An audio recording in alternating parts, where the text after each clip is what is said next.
Hello friends, welcome back to my second channel Manjit Bora Vlogs. So আজি এই ভিডিওটো খুবেই চাব লগা ভিডিও হয়। আজি এই ভিডিওটোত আপোনালোকে বহুত কিবা কিবি জানিব পাৰিব আৰু আজি আপোনালোকক দেখুৱাম অসমৰ প্ৰথমখন চাইকেলৰ গেট। তো বলক সকলো জানিবলৈ বুজিবলৈ আমি ভিডিওটো আৰম্ভ কৰোঁ। ভিডিওটোৰ আৰম্ভণিতে আপোনালোকক এটা কথা কওঁ, ভিডিওটো যোনে যোনে চাই আছে এবাৰ প্লিজ শ্বেয়াৰ কৰি দিব, কাৰণ এইবিলাক কথা আমাৰ প্ৰজন্মই জনাটো দৰকাৰ। তো এতিয়া বলক।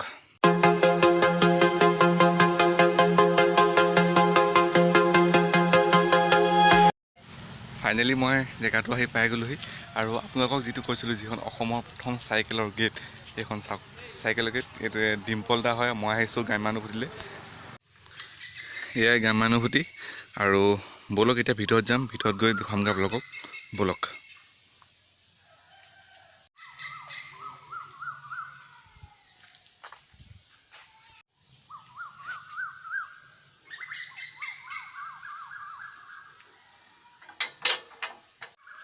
ভিতৰলৈ সোমাই আহি মানে পৰিৱেশটোৱে বেলেগ। আপোনালোকে চাওক কিমান ধুনীয়া এটা পৰিৱেশ, আৰু ভিতৰতো বস্তুবোৰ দেখিলেতো আপোনালোকে পাগলেই হৈ যাব। চ' চাওক পৰিৱেশটো চাওক, কিমান এটা ধুনীয়া পৰিৱেশ, চাৰিওফালে সেউজীয়া।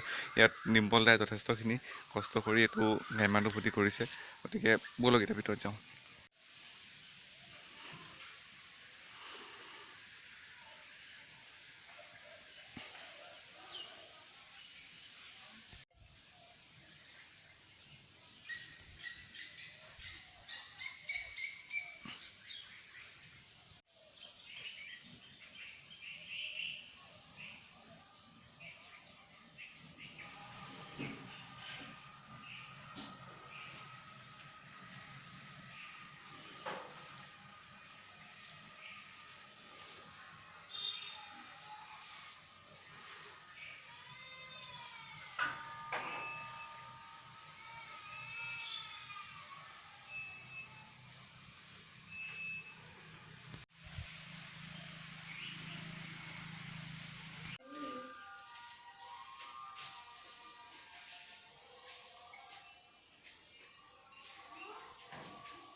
আহিছোঁ আজি গ্ৰাম্যানুভূতিলৈ। ত' এখন গ্ৰাম্যানুভূতি আছে লাহন গাঁৱত, লখিমপুৰৰ পৰা প্ৰায় 6 কিলোমিটাৰ নিৰ লগত। আৰু ডিম্পল দাই ইয়াত যিখিনি বস্তু ৰাখিছে আপোনালোকে দেখিবলৈ পাইছে, যিখিনি বস্তু ৰাখিছে এখন গ্ৰাম্য সমাজত ব্যৱহাৰ হোৱা প্ৰতিটো বস্তুৱেই ডিম্পল দাই ইয়াত ৰাখিছে। চ' আৰু এয়া ডিম্পল দাক ধন্যবাদ জনাইছোঁ মোক ইমানখিনি সুবিধা আহি পাৰি দিয়াৰ কাৰণে। চ' ডিম্পল দা, ফাৰ্ষ্ট আপোনাক মই এটা কথা সুধোঁ, এই গ্ৰাম্যানুভূতিৰ যিখিনি মানে আপুনি এইখিনি ৰাখিছে, ইয়াত আপুনি ধৰক বেলেগ কিবা কিবি ৰাখিব পাৰিলেহেঁতেন, এইখিনি মানে বেলেগতকৈ বেলেগ, এই বস্তুটো কিয়? প্ৰথমতে মই গ্ৰাম্যানুভূতিৰ আৰম্ভণিটোৰ কথা ক'ব লাগিব। আৰম্ভণি মানে আমাৰ আজু ককাই আজু আইতাক বিয়া কৰি অনা এখন দোলা আছিলে। এইখন দোলাখন এইখন 150 বছৰ অতিক্ৰম কৰিলে। এই আনুমানিক 150 বছৰ, কিন্তু 150 বছৰতকৈ বেছি হ'ব পাৰে, কাৰণ এখন ট্ৰেডিশ্যনেলকৈ আহি আছিলে। ইয়াত যিটো ৰং ব্যৱহাৰ কৰা হৈছে এইটো হেঙুল হাইডাল বুলি কয়, এই ৰংটো। হয় হয় হয়, সেয়া আৰম্ভণি। আমাৰ ঘৰত ভঁৰালৰ ওপৰত মানে পৰিত্যক্ত অৱস্থাত এইখন আছিলে। মই যেতিয়া সৰু হৈ আছিলোঁ তেতিয়াই মই অনুভৱ কৰিছিলোঁ যে আমি এই দোলাখন কোনোবা এটা ভাল ঠাইত মানে আমি উপস্থাপন কৰিম। আৰু যিহেতু এই পদ্ধতিটো মানে এই যিটো হেৰি আছিলে সেইটো নাইকিয়া হৈ গৈ আছে ক্ৰমান্বয়ে, সকলোৱে অতীত ভ্ৰমৰ এইখিনি কাম ষ্টাৰ্ট কৰিলোঁ। আৰু তাৰ পৰৱৰ্তী পৰ্যায়ত মানে ঘৰতে বিভিন্ন সামগ্ৰী ইটো সিটো ওলালে। আৰু সেইখিনি মানে কি হৈছে, মই নিজৰ মনৰ শান্তিৰ কাৰণে কি হৈছে, মই এইবোৰ উপস্থাপন লগতে মানে সংৰক্ষণ লগতে মানে আপডাল এইবোৰ কৰিবলৈ আৰম্ভ কৰিলোঁ। তাৰ লগতে মানে ধৰি লোৱা ছ'চিয়েল মিডিয়াৰ যোগেদি মই 2-এটা পোষ্ট দিলোঁ। গোটেই অসমৰ ৰাইজে ক্ৰমান্বয়ে মানে ভবাতকৈ বেছি ধৰণে তেওঁলোকে মানে আদৰি ল'লে। আদৰি লৈ লৈ লৈ লৈ লাহে লাহে মিডিয়া আহিলে, ইউটিউবাৰসকল আহিলে, আৰু দৰ্শনাৰ্থী বুলিয়েই কৈছোঁ, তেখেতসকল আহিলে, অতিথিসকল আহিলে, আৰু অসম তথা বিভিন্ন প্ৰান্তৰ পৰা আহিবলৈ ধৰিলে। সেই তেনেকৈ আজি এই পৰ্যায়টো উপনীত হৈছেগৈ। আৰু এইটো বৃহৎ আকৃতিৰ বাঁহেৰে তৈয়াৰী পাউৰি বুলি কয়। এইটো মাছ ধৰা সামগ্ৰী, এইটো ডাঙৰ মাছ ধৰা সামগ্ৰী, ইয়াতকৈ ডাঙৰ আছে কিন্তু। এইটো মই একচুৱেলি আমাৰ ঘৰত থ'বলৈ সুবিধাৰ কাৰণে এইটো চাইজত আনিলোঁ। মোৰ যিটো অঞ্চলৰ পৰা এইটো মোক উপহাৰ হিচাপে দিছিলে, শিলিখাগুৰি অঞ্চলৰ পৰা, তেওঁলোকৰ তাততো ময়ে সোমাই যাম, এনেকুৱা ডাঙৰ পাউৰি আছে। আৰু ইয়াত ডিম্পল দাই যথেষ্ট এৱাৰ্ডো পাইছে। তেওঁ পেপাৰতো তেওঁ মানে উঠিছে তেওঁ গ্ৰাম্যানুভূতিৰ কথা সেইখিনি বলা এইটো টুকুৰা চৰাই বা গছৰ এইটোতো অৰিজিনেল হয় একেবাৰে অৰিজিনেল ইয়াত এটা কিছু সংখ্যক মানুহে মোক প্ৰশ্ন কৰিছিলে দেই আপুনি কিয় টুকুৰা চৰাই বাঁহটো এনেকৈ আনিছে নাই বা টুকুৰা চৰাই বাঁহটো মানে কিয় ইয়াত ৰাখিছে মানে কি হয় তেওঁলোকক মই ক'ব বিচাৰোঁ যে টুকুৰা চৰাই বাঁহটো এটা সময় নিজে নিজে পৰি যায় মাটিত পৰি থাকে মাটিত পৰি পেলাই পচিহে যায় কিন্তু আমি অনা নাই সংগ্ৰহহে কৰিছোঁ আৰু এইটো মাইকী চৰাই বাঁহ এইটো মাইকী চৰাই বাঁহ আৰু এইটো মতা চৰাই বাঁহ মতা চৰাই মাইকী চৰাই কেনেকৈ ধৰা মানে ধৰা মাইকী চৰাই বাঁহৰ এইটো কণী উমনি দিবলৈ আৰু কণী পাৰি মানে ৰিজাৰ্ভ কৰিবলৈ এটা হেৰি থাকে চেম্বাৰ থাকে আৰু মতা চৰাই এইটো মতা চৰাই বাঁহ এইডোখৰতে এই হেৰি ঠাইডোখৰত মানে মতা চৰাইটো এনেকৈ ভৰি দি পেলাই ইয়াত থাকে ডিম্পল দা দেখিবলৈ পোৱা গৈছে আপোনাৰ ডাইনিং টেবুলত যিখন কোৱা হয় আপোনাৰ হেংদাং সজাই থৈছে ইয়াৰ কাৰণটো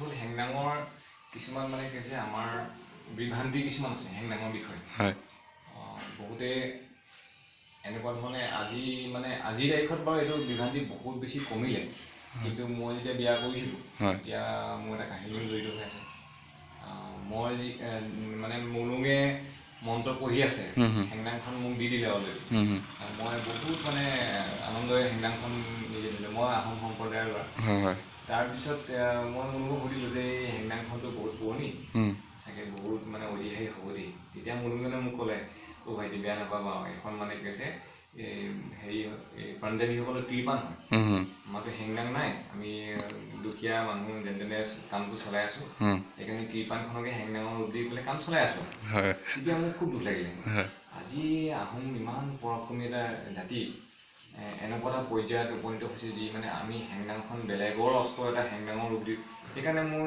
এটা হেঁপাহ আছিলে যে মই অৰিজিনেল যিটো মানে ৰূপ মানে হেংদাংখন মই নিজৰ ঘৰত ৰাখিম সেইটো বৰ লাজৰ কথা মানে আমি ডাইলগটো মাৰি থাকোঁ যে আছে হেংদাং লোৱা নাই ল'লে হেংদাং ৰক্ষা নাই যদি আমাৰ ঘৰত এখন হেংদাং নাই হেংদাংখন একচুৱেলি এনেকুৱা নহয় যে মোৰ ঘৰত হেংদাং আছে বুলিয়ে মই উলিয়াই লৈ যাকে তাকে মানে ভয় খোৱা নাই বা কাটিবলৈ যাম শিকিব হেংদাংখন এটা মানে ঐতিহ্যৰ লগতে হেংদাংটো গৌৰৱ মানে হেংদাঙৰ যিটো কথা সোমাই আছে যে হেংদাঙৰ বিষয়ে যে আছে হেংদাং লোৱা নাই ল'লে হেংদাং ৰক্ষা নাই সেই কথাষাৰ কিয় হ'ল হেংদাং ব্যৱহাৰ হয় জাতি ৰক্ষা দেশ ৰক্ষা আৰু মাতৃ ৰক্ষা হেংদাংখন কাৰোবাক মানে হেৰি কৰিবলৈ নহয় ধৰি লোৱা ভয় খুৱাবলৈ বুলি নহয় কাৰোবাক মানে ধৰি লোৱা কোনো এখন দেশক মানে আক্ৰমণ কৰিব নহয় জাতি ৰক্ষাৰ কাৰণে দেশ ৰক্ষাৰ কাৰণে আৰু আত্মৰক্ষাৰ কাৰণে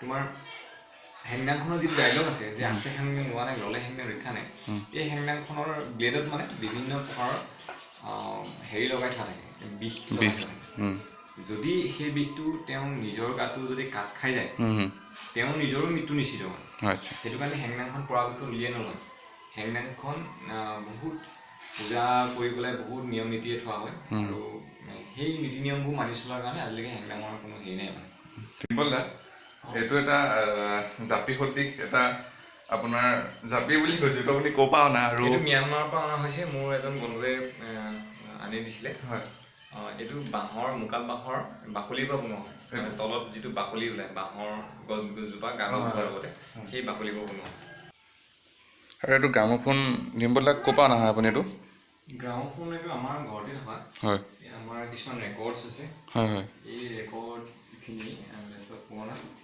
আমাৰ সম্পৰ্কীয় বিভিন্ন ঘৰৰ পৰা সংগ্ৰহ কৰা হয় মুনিত কুঁৱৰী বহুত পুৰণা দিনৰ ৰেকৰ্ড নে এইবিলাক পুৰণা দিনৰ উষা অনিৰুদ্ধ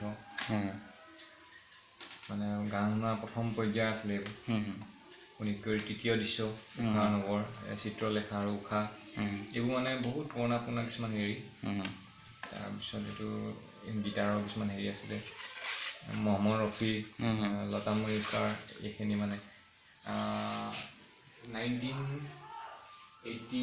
1978 সেইটো পৰ্যায়ৰ এইখিনি মানে আচ্ছা আচ্ছা মই আপোনাক এটা প্ৰশ্ন সুধিব বিচাৰিছোঁ আপুনি যে যিখন চাইকেলৰ গেট বনাইছে তাত আপুনি ধৰক বেলেগ কিবা ডিজাইনৰ বনাব পাৰিলেহেঁতেন বা বহুত আজিকালি নতুন নতুন ডিজাইনৰ আহিছে আপুনি চাইকেলৰ গেটখন কি কাৰণে বিচাৰিলে মানে কি হৈছে আমাৰ প্ৰতিষ্ঠান বুলি নহয়, কিন্তু আমাৰ যিটো এই ঠাইডোখৰ নামেই হ'ল গ্ৰাম্যানুভূতি।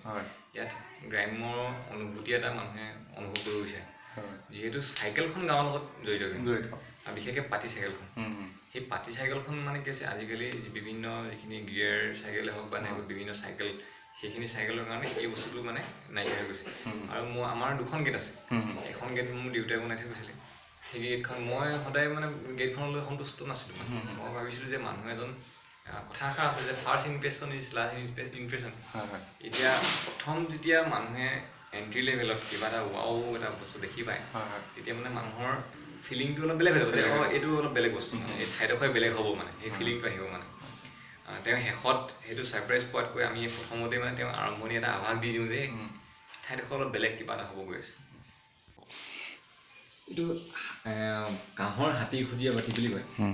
অতীতত এই বাতিটোৰ পঁইতা ভাত খাইছিলে, বিভিন্ন জলপান খাইছিলে, ব্ৰেকফাষ্ট, আৰু ইয়াৰ ওজন 3 কেজি ওপৰত হ'ব। বাতিটোৰ ওজন ন? বাতিটোৰ ওজন 3 কেজি ওপৰত হ'ব। আৰু ইয়াৰ যিটো থিকনেছ, মানে আজিৰ যুগৰ মানে কাঁহৰ লগত একেবাৰে তুলনা কৰিব নোৱাৰি। আৰু ইয়াৰ আমাৰ ঘৰৰ যিসকল জ্যেষ্ঠ, তেওঁলোকৰ পৰা গম পাইছোঁ যে এইটো 150 বছৰ বেছি অতিক্ৰম কৰিলে। এই বাতিটো 150 বছৰ পুৰণি বাৰু অতিক্ৰম কৰিলে।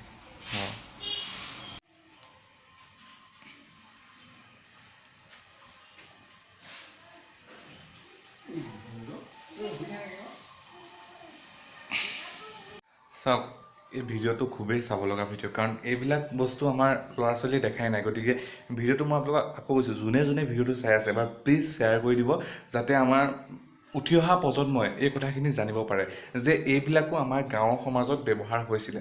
উঠি অহা প্ৰজন্মই যাতে এই কথাবিলাক জানে, সেইকাৰণে ভিডিঅ'টো প্লিজ এবাৰ শ্বেয়াৰ কৰি দিব।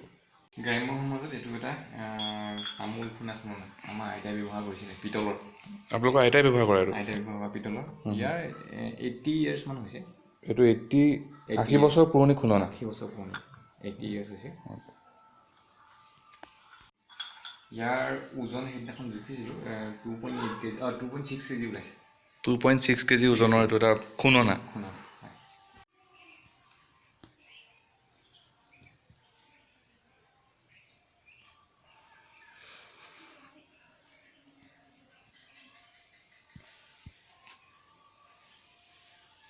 গ্ৰাম্য সমাজৰ এটা পৰিবহণ গৰু গাড়ী। সম্পূৰ্ণ গৰু গাড়ীখন আমি ঘৰত মানে ইনষ্টলেশ্যন কৰিছোঁ। এইখনতো আজিকালি দেখিবলৈ নোপোৱাই হৈ গ'লো, একো নাই একেবাৰে। কিয় দেখিব বাৰু, এতিয়া মানে চব গৰুও নাই তেনেকুৱা, আৰু ধৰি লোৱা তেনেকুৱা ধৰণৰ মানে হেৰিও নাই, আৰু পৰিৱেশো নাই। ডিম্পল দা, আপোনাৰ ঘৰত দেখিবলৈ পালোঁ পকা ঘৰৰ মাজত এইটো এটা মানে খেৰৰ চালি দিয়া এটা ঘৰ। এইটো কিয়? এইটো গোঁসাই ঘৰ। আৰু মানে কি হৈছে, গোঁসাই ঘৰটো আমি উত্তৰ পূব ঈশান কোণত হেৰি কৰিছোঁ, ইনষ্টল কৰিছোঁ। ঈশান কোণটো পবিত্ৰ কোণ বুলি কয়। আৰু যিহেতু ঘৰৰ ভিতৰতে হ'ল, সেইটো কাৰণে আমি দুৱাৰ দলিও দিছোঁ। আৰু আমি খেৰৰ দিয়া হৈছে মানে শীতটো, তাপটো মানে তাপমাত্ৰা হেৰি কৰিবলৈ, অটুট ৰাখিবলৈ। আৰু লগতে এটা মানে কিছু ডিজাইন হৈ গৈছে আমাৰ গাঁৱলীয়া। আমি সেইটো এটা হেৰি হয়, গামোচা আঁকি দিয়া হৈছে। নীলিম দাই ইয়াত আপোনাৰ ছবি অলপ অঁকা হয় ন? প্ৰায়খিনি মানে 99% ছবি নীলিম মহন্তই। আৰু এইটো ছবিও নীলিম দাই অঁকা ন? নীলিমে। এইটো এটা কাহিনী আছে। 29 তাৰিখ আছিলে 2020 চন। তেতিয়া তেখেত ঢুকাইছিলে। নীলিমে ক'লে যে মোক এখন ৱাল দিয়ক, আমি ইৰফান খান ডাঙৰীয়াক মানে আমি ট্ৰিবিউট দিম। সেই ট্ৰিবিউটটো দিয়া হ'ল ৰাতি। আৰু সেই সময়তে আমাক লাইট গুচি গ'ল, ইনভাৰ্টাৰ এইডোখন নাছিলে। তেতিয়া আমি মানে কি হৈছে, গাড়ী দুখনৰ লাইটৰ পোহৰত এইটো বনোৱা হয়। গাড়ী দুখনৰ লাইটৰ পোহৰ? ৰাতি 3 বজাত শেষ হৈছে। আৰু আপোনালোকক এতিয়া দেখুৱাব গৈ আছোঁ ডিম্পল দাহঁতৰ পুৰণি ঘৰটো। মানে সেই ঘৰটো 1913 চনত বনোৱা ঘৰ। আৰু সেই ঘৰটো এটা কি আছে, সেই ঘৰটো 1950 চনত যেতিয়া ডাঙৰ ভূমিকম্প আহিছিলে, তেতিয়া সেই ঘৰটো ফাট মেলিছিলে। আৰু সেই ফাট এতিয়াও আছে। গতিকে ব'লক এতিয়া চাওঁগৈ। আৰু এইটোৱে সেই ঘৰটো, যোনটো ঘৰ 1913 চনত বনাইছিলে ডিম্পল দাৰ আজু ককাকে।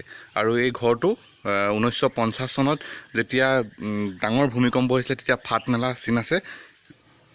আৰু এইবোৰ যে ফাট দেখিছে, এই ফাটবোৰ 1950 চনত যেতিয়া ডাঙৰ ভূমিকম্প আহিছিলে তেতিয়া এই ফাটবোৰ মেলিছিলে। আৰু 1913 চনত বনোৱা ঘৰ চব।